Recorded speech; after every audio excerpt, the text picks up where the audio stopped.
before I talk about the Tracer, good job Yamaha on giving us an MT-07 with not only cruise control for such a capacity motorcycle, but also automatic where the Honda Hornet failed.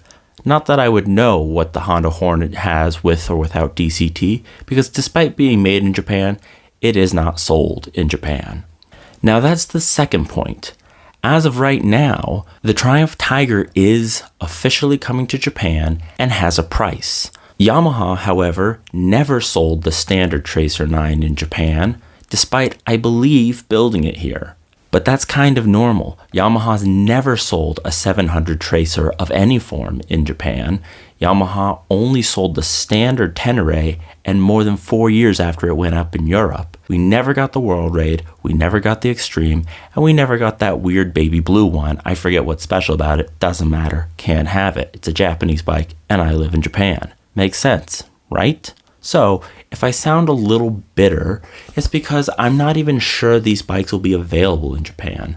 But Yamaha did officially launch the new automatic MT-09 in Japan, so here's hoping that I'll at least get to look at these things in real life. But as for the updates, what I can see from the video is it's the same engine, which is not a bad thing. It is my favorite engine, and I am a big fan of triples. The windscreen does look to be taller and hopefully less loud, because Yamaha's not very good at making windshields. As far as the dash, it seems they all have the normal looking TFT instead of that two-piece fighter jet scuba goggle looking thing that they've become known for. So that's another nice thing, because despite what you may or may not think of the aesthetics of the new Tracer or the old Tracer, the point of view of the rider was never great on the Tracer 9 GT.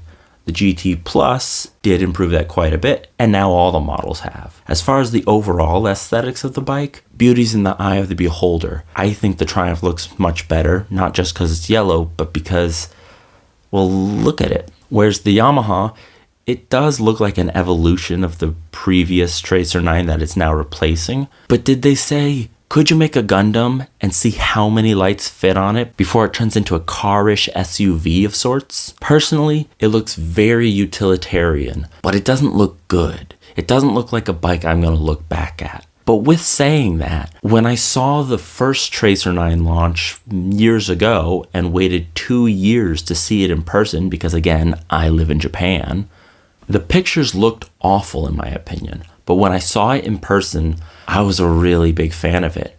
So maybe if I see this in person in the next 600 years, it will actually look good in person. But till then, who's to say? And again, I don't know if it's even coming to Japan. But assuming it does, the Tracer 9 GT Plus was a bike where I thought there's really not much you can add to this bike that the aftermarket doesn't already have. For example, the windshield could have been replaced by MRA. But then I always had that thought, what about the Honda DCT? Well, Yamaha has answered that. And now you can get an automatic adaptive cruise, electronic suspension, adjustable power modes, traction controls, great, very revvy, very smooth, triple cylinder that pulls down low, revs up high, a quick shifter that works on and off the throttle, ABS, all the things, to the point where you wonder, boy, does it steer itself? Because I guess self-steering, self-leaning, when is Tesla gonna build a motorcycle? But that's the one thing I had against the Tracer 9 GT. When I did ride it, it just felt a bit like a computer.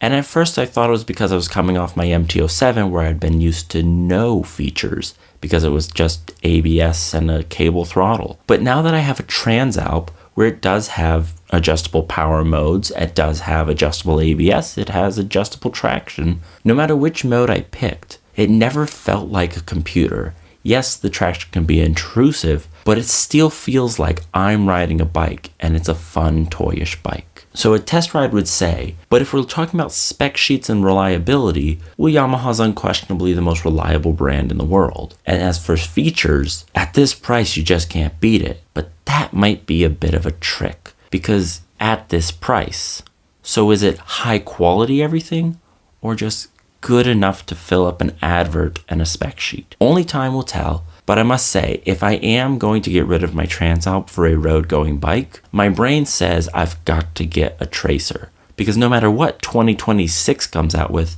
I actually can't imagine anything I would want that would be better than the new automatic Tracer 9 Plus, GT, Supreme, Prime. Boy, these names are getting exciting. But as far as my experience, I do still have a feeling that the Yamaha will be a smart person's bike, but the Triumph will be a sporty and passionate bike. But till next time, we'll see what bikes come out next, and hopefully Yamaha's smart enough to make an automatic Tenere where Honda failed to make a DCT Transalp. And hopefully it comes to Japan this decade. But till then, this has been Kaidu Rider. I really should be going to sleep.